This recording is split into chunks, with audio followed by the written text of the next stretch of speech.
Oh, you gotta love some drama, huh? This week we have a big issue with CNBC. CNBC and I are not really seeing eye to eye too well, okay? Let me explain everything that's going on. Let's go back in time, okay? To just a few days ago, I posted a video on this channel called Jim Cramer, I Totally Disagree With You. First off, CNBC, if you do not know what that is, it's a massive business and financial markets network. It's the biggest in the world. If you pretty much follow anything business related or the financial markets, you know what CNBC is, okay? And Jim Cramer is like the face of CNBC. And when you think about CNBC, you're probably going to think of Jim Cramer first, all right? I come out with this video and I just basically disagreed with something he was saying on the show. I was very clear I didn't have any problems with Jim Cramer. I didn't have any problems with this show or anything like that. I didn't disrespect him. I just basically disagreed with him on something that he had stated in that show, okay? And I was very clear about that in the video. Well, I posted that video a couple days ago, and then magically this morning, I wake up to like a gauntlet of emails from Instagram saying your content was removed from Instagram, your content was removed from Instagram, your content was removed from Instagram.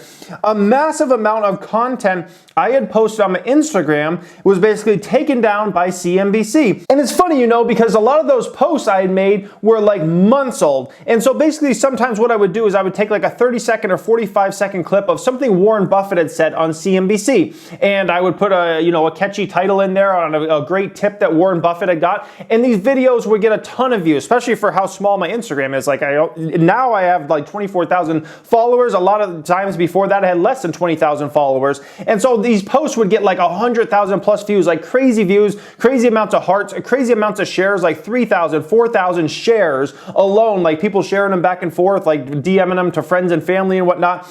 And these posts would just get a lot of views, especially for the business and financial niche, and especially for how small my channel was. And all of a sudden CNBC out of nowhere just takes all these clips down and then just copyrights them all. And it's magically after a couple days after I post this Jim Cramer video, and I'm like, what is going on here, all right? And this doesn't benefit anybody by taking those posts down. Like this hurts everybody across the board, including themselves, okay?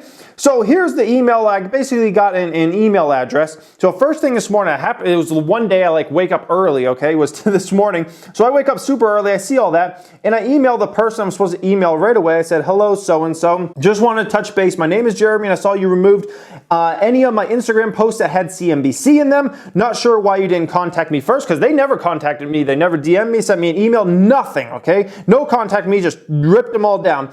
If you really wanted me, I would have been happy to remove them myself. I made $0 off of those clips, and a lot of people learned from those clips. Plus, CNBC got massive amounts of branding in them. All of them had CNBC branding in all those clips, okay? The logo and everything. All of them had the CNBC logo in them, and some in several spots. I'm not sure what the angle is to have them removed. I bring in mass amounts of millennials into the business and investing every day on social medias. The more people that are interested in business and investing, the more people that are likely to interact with CNBC, obviously. By taking down all those posts, all you have done is make me paranoid to ever even say the word CNBC again. Never mind use anything from CNBC again. This is a massive loss in branding power for CNBC long term, and it hurts the overall stock market business community. Pretty much a lose-lose for everyone involved, Jeremy Financial Education Team, okay? Basically, here's kind of some of the questions you got to ask yourself. Did I make any money from those posts? Absolutely not, okay? Were those CNBC posts? Yes, but I would basically, if there was like a 40-minute interview of Warren Buffett, I would basically, like a 30-second or 45-second clip, I'd basically take that, I'd rip it down, and I would put it on the Instagram, okay? I made zero money off that. Did I get a lot of views from it? Absolutely. All those were branded CNBC. All those had the CNBC logo. I didn't like, oh, let me etch out the CNBC logos or whatnot. All of them had CNBC branding in them and whatnot. I made no money off those. Did I gain followers from those posts? More than likely, okay. Did CNBC gain followers from those posts? More than likely. Every single one of those posts was the branded CNBC, okay? A lot of them were Becky Quick interviewing Warren Buffett type videos. And did regular folks learn from those posts? Absolutely. They don't just go viral by themselves, okay? A massive amount of people saw a lot of value in those. They got a ridiculous amount of shares, and if you want to get a lot of views, if you want to really push up the view counts and get a ton of views on Instagram, you have to get a lot of people sharing something, and those videos got ridiculous amounts of shares. So which means people actually like them and enjoy sharing those with other people and learning from some of those Warren Buffett tips and whatnot, okay? So we have a situation, this is basically how it works. I would post something like that, all right? Who gains from this? CNBC gains from one of those posts. I personally gain from those posts. They get more followers. And people gain from those posts. Those posts, once again, don't just go viral by themselves. People actually enjoy those, interact with those, watch those posts, share them with friends and family, and things like that, okay? When I don't post, guess who gains? No one gains, okay? If I don't post those clips, no one gains from that. It's not my fault CNBC is not smart enough to understand catchy titles and whatnot, understand the game of social media and how to really get views in this game. CNBC is great at the television game and the game of basically having a website and whatnot. They succeed at that. They're great at that. But they suck on social media. They don't do the numbers they should do, even close. For example here, okay, if you go to CNBC's Instagram page, they have something they post on Warren Buffett today. CNBC has over 400,000 followers. How did they get all those followers? Because Instagram promotes it like crazy for anybody that likes basically business or investing stuff, and then also because it's the biggest business and financial network in the entire world. Everybody knows CNBC. They have over 400,000 followers. They post something about Warren Buffett today, gets 999 likes. That is awful. Anybody that knows anything about Instagram engagement, if you have over 400,000 followers and you can't even hit 1,000 likes on a post you do, and it's been out for over 8 hours, that's garbage, okay? That means you were really, really bad at Instagram, okay? And so my main beef with them is it's okay, sure, take all those clips away and don't contact me first about it. Just take them all away. Okay, so now no one gains from this. No one gains from this, okay? People don't gain from this. I don't gain from this, and you don't gain from this, CNBC. Everybody was gaining from this, and now you just took, it's corporate bureaucracy and just not thinking in a smart way. Let me be very clear. If you ever want to take any of my clips from my YouTube channel, you can gladly take those clips and use them on Instagram. You can go ahead and tag me in them. As long as I'm tagged in the first line in the description, hey, credit to Financial Education Jeremy. You can rip I give everybody permission to rip any clips off this, because why? Yeah, you can benefit from it, but I'm also going to benefit because my name's going to get out there more. No different than I was helping CNBC's name get out there even more and more, okay? Bringing in more people to the business niche, in the investing niche, which ends up, making CNBC bigger and bigger. And they just don't understand when you stifle innovation like this. It's not if CNBC was getting crazy views, good for them, they would do it, but they're not. They're horrible at social media, and by hurting me, it hurts them in the same way. It's they just don't quite get it in the end. Okay, it just hurts everybody across the board, and it's sad and it's unfortunate. And that's not my only beef with CNBC. I'm noticing that this is for the past several months that CNBC, you guys know, one of the companies I've been buying very heavily the last several months is Facebook stock, right?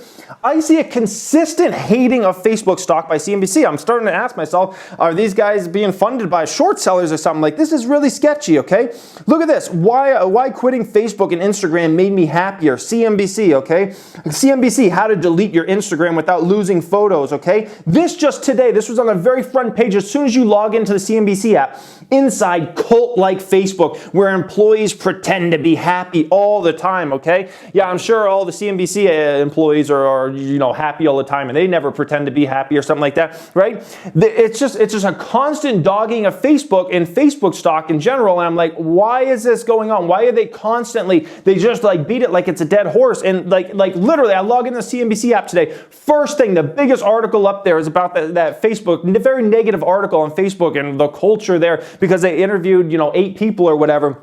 And it's just, I just don't understand. It's big companies not understanding social media and not understanding the more your name gets out there, the more it benefits everybody, the more it can bring people in. It's a bad move by them, okay? It's a bad move in the end. I can understand if I was directly making money off those posts. Let's say I was ripping entire interviews of Warren Buffett with Becky Quick or whatever. I was putting them on the YouTube channel and I was making a bunch of money off that. Yes, I 100% agree that's not right, okay? 2, if it's a situation where I'm purposely going out of my way to make CNBC look bad on those Instagram posts. I didn't do that in any of those Instagram posts, okay? It was nothing bad about CNBC. I can understand if they would have a problem with that. I never did that, okay? And also, if I purposely X'd out the CNBC logos and the ones in the background and everything like that, I can understand them having an issue with that. But the fact that their CNBC logos are in there, they're all over the place, it benefits people, it benefits me, it benefits CNBC, it benefits the entire community. By taking taken that away, it's just made me into a situation where I don't want to use anything CNBC related now on any of the videos or anything I do in general, because now I'm just at a place where I'm like, CNBC, they might try to copyright me. They're going to try to take money away from me. And now, you know, if you get enough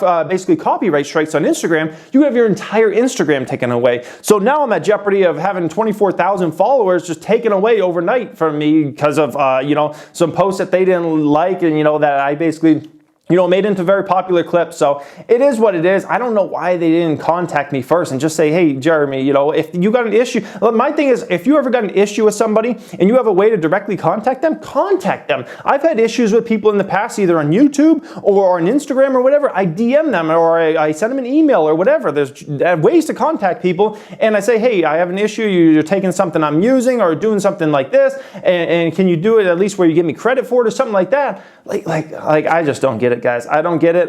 It is what it is. It just stifles innovation. It just stifles the business community, investing community, and it is what it is. So I guess I'll just have to start making much more original content for Instagram like I do on YouTube, and it is what it is. I'll just have to figure out something there. But thank you for watching. Have a great day.